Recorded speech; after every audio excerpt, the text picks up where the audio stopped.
Pour cette visite nîmoise et ses alentours, c'est Stella Falduto qui nous accompagne.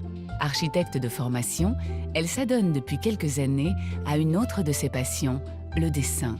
À travers de nombreuses aquarelles, Stella aime à croquer sa ville et ses monuments. Ce que j'aime moi vraiment à Nîmes, c'est une sorte de dolce vita hispanisante avec de la tauromachie. Et le côté italien avec cette douceur de vivre, la vie en extérieur sur les terrasses, la couleur de ces façades très imprégnées d'architecture romaine, extrêmement présente. Voilà ce qui fait l'attrait de Nîmes, à mes yeux. La promenade débute dans la partie la plus haute de la ville, un immense jardin surplombé d'une tour romaine, la tour Magne.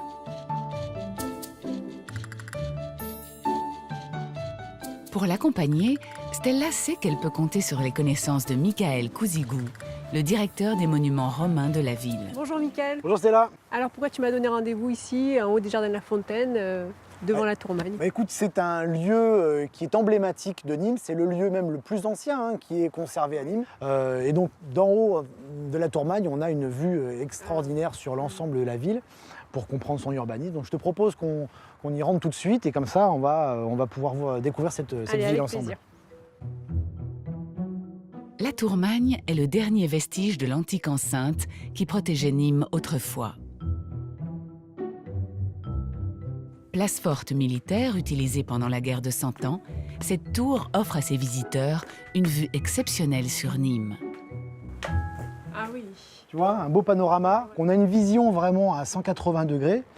D'où l'importance de cette tour aussi à l'époque antique, qui était aussi une tour de surveillance. Pour la défense. Ouais. Voilà, et là on pouvait observer l'arrivée d'ennemis. Et cette tour a d'ailleurs été toujours utilisée comme tour d'observation jusqu'au 19e siècle où on va mettre un sémaphore en haut de la tour Magne. Donc c'était un sémaphore à signaux. Ce sémaphore, placé au sommet du plus haut point de Nîmes, permettait la surveillance du territoire. La tour a aussi toujours eu un rôle important dans l'histoire de Nîmes. Stella, je te propose qu'on redescende. Comme ça, tu vas apprécier les monuments au plus près et on va aller voir la Maison Carrée, les arènes, à travers les rues aussi du centre-ville. Comme ça, on va aller voir les monuments de près. D'accord. On y va ? On y va. La romanisation de Nîmes débute réellement au 1er siècle avant notre ère. À l'époque, Némosus était une colonie de droit latin, colonie qui assumait la promotion de la romanité en Gaule. Et si, comme Stella, vous séjournez à Nîmes, n'hésitez pas à débuter votre visite par un temple antique unique au monde, puisqu'entièrement conservé, la Maison Carrée. Michael, est-ce qu'on peut dire que la Maison Carrée, c'était un lieu de vie économique et politique à l'époque antique, ici, là, à Nîmes? Alors ici, tu avais effectivement, la Maison Carrée était située sur le forum. Donc c'était vraiment la place centrale à l'époque antique. Les Gallo-Romains se réunissaient ici autour de la Maison Carrée. Donc il faut imaginer des portiques qui ceinturaient l'ensemble de la Maison Carrée. Et ici, on avait des cérémonies religieuses qui étaient faites devant les marches. Et ce temple était dédié aux petits-fils d'Auguste, donc Lucius et Caius César, qui étaient les petits-fils d'Auguste et qui sont morts en bas âge. Les bâtisseurs de la Maison Carrée se sont inspirés des temples d'Apollon et Mars à Rome, deux divinités spécialement vénérées par les Romains. Elles symbolisaient les arts et la guerre, des qualités que l'empereur se devait de personnifier.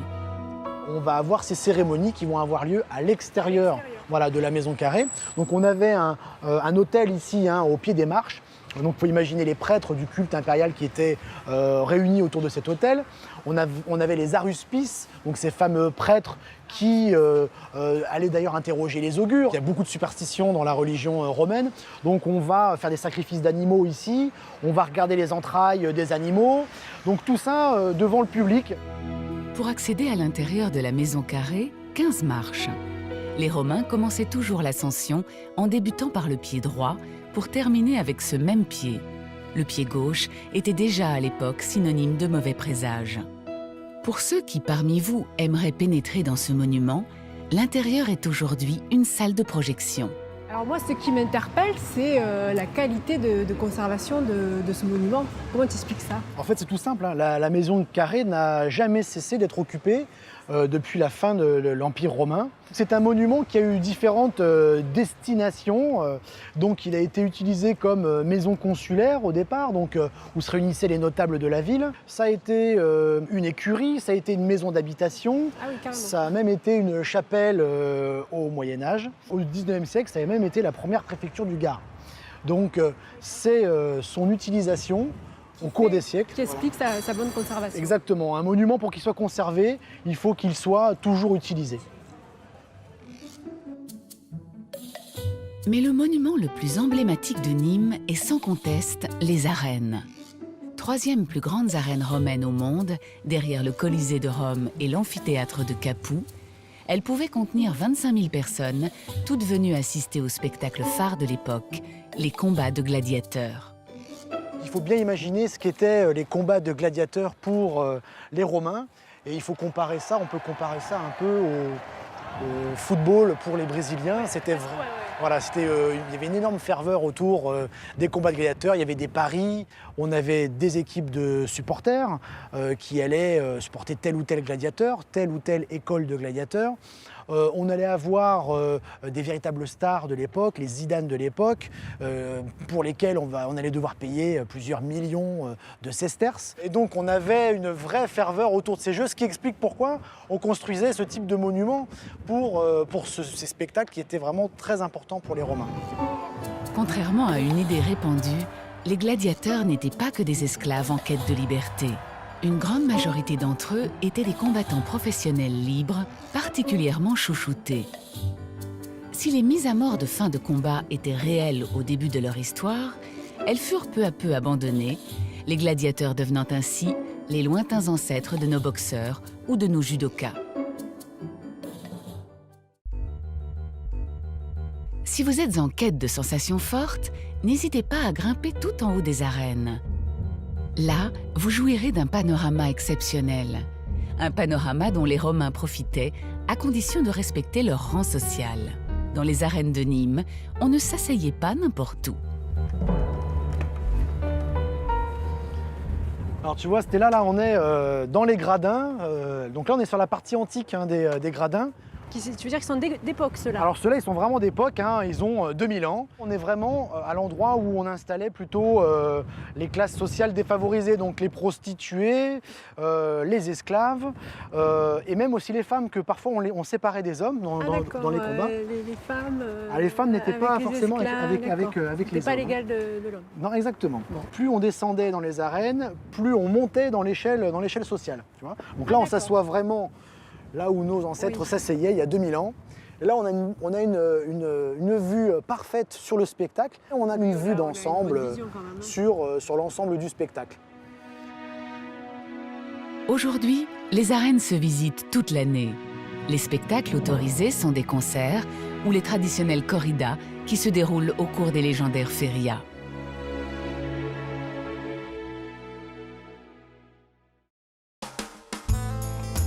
Si vous aimez la grande histoire romaine, n'hésitez pas à prendre la route pour découvrir un autre monument situé à seulement 20 km de Nîmes, le pont du Gard. Pour cela, Stella a décidé de nous y emmener par un moyen original, le canoë. Et c'est avec la guide Elisabeth Thibault que l'aventure commence sur les rives du Gard. Cette descente du Gardon, comme tout le monde l'appelle ici, n'est pas une activité difficile, à condition de pagayer en rythme sur cette rivière, aux abords dominés par des roches calcaires.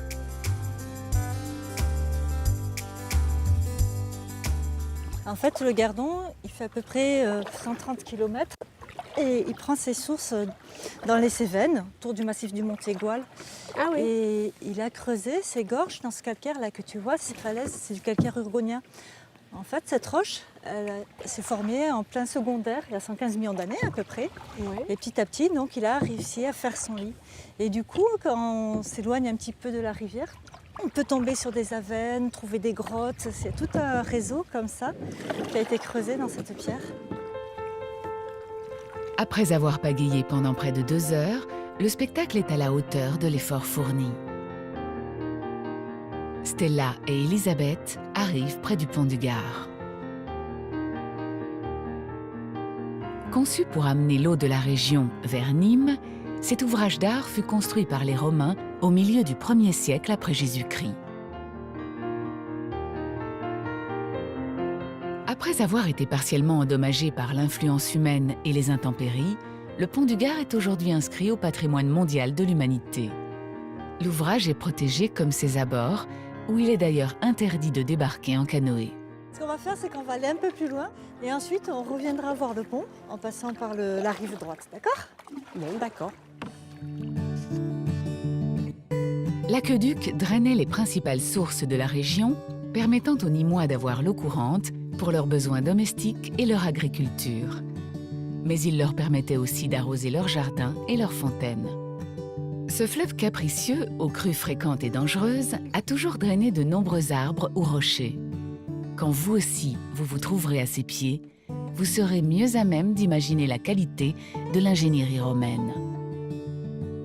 Le pont du Gard est le seul aqueduc romain à 3 étages à avoir résisté au temps. Élisabeth emmène maintenant Stella où le grand public ne peut pas se rendre, au sommet du pont, là où coulait l'eau il y a 2000 ans. Il faut imaginer que l'aqueduc était recouvert par des grosses dalles de pierre, comme tu vois, un peu plus loin. Oui, oui, là-bas au bout. Et en fait, c'était pour éviter les problèmes, surtout d'évaporation et puis d'impureté également, puisque l'eau, elle devait être potable une fois arrivée à Nîmes. Ça a protégé la qualité de l'eau. Aujourd'hui, les traces de calcaire, caractéristiques des eaux de la région, sont visibles sur les parois de l'aqueduc. Grâce à ces dépôts, tu as le niveau de l'eau dans l'aqueduc. L'eau à l'arrivée jusqu'ici. D'accord, oui, ça donne une indication. Pas tout à fait jusqu'en haut. Et donc, c'était bien uniquement un écoulement gravitaire. Il n'y avait pas de pression. C'est ce qu'on disait tout à l'heure dans le canoë. Au total, le pont mesure 360 mètres de long et sa visite demeure une étape incontournable dans le Gard. La dernière étape de ce séjour dans les environs de Nîmes nous emmène dans une petite ville dont la construction irait de pair avec celle du pont du Gard, Uzès. Ville d'art chargée d'histoire, Uzès mérite que l'on déambule dans ses ruelles médiévales entourant de magnifiques demeures du XVIIe et du XVIIIe siècle. Et qui mieux que Jacques de Crussol, le duc d'Uzès en personne, pour accueillir Stella sur ses terres. Bonjour. Bonjour madame. Bonjour monsieur.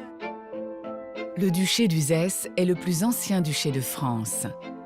En 1565, Charles IX élève le comte de Crussol à la dignité de duc pour s'assurer de sa loyauté. Le duché était un lieu d'abord géographique, donné à une personne d'une façon héréditaire, la plupart des cas, en primogéniture masculine, c'est-à-dire que c'était le fils aîné qui relevait le duché à la mort de son père. C'est aussi un bâtiment. Voilà, c'est un bâtiment où réside le duc. Alors parfois c'est un peu déroutant, donc dans certaines écrits, on voit le château ducal pour faire comprendre, parce que justement les personnes se posent des questions. Voilà l'ambiguïté entre le territoire et l'édifice. Absolument. Jacques de Crussol est le 17e duc d'Uzès. Son château est ouvert toute l'année aux visiteurs qui peuvent admirer l'un des rares châteaux de famille entièrement restaurés au XXIe siècle. Donc là, on se trouve où?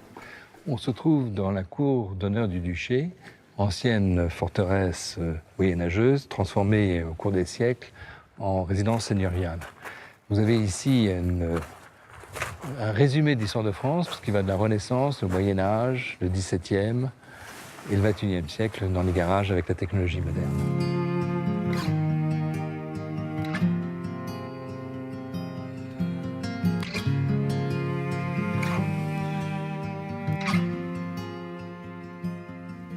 On est dans la cour jardin du duché. Le duché a 2 cours, la cour d'honneur que nous avons traversée et celle-ci. Et nous avons essayé de rendre ce lieu qui était assez minéral, parce que nous étions un bâtiment au centre d'une ville, en un lieu un tout petit peu plus végétal et vous avez ce résultat avec ces oliviers taillés en boule.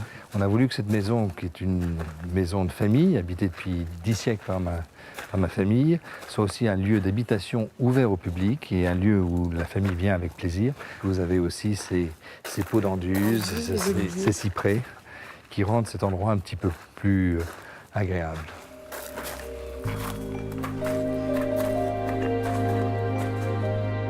Si vous souhaitez pénétrer à l'intérieur du château, il se parcourt aussi.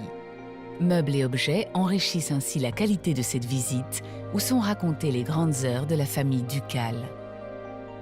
Le clou de la visite tient à la vue offerte depuis le haut de la tour médiévale du duché.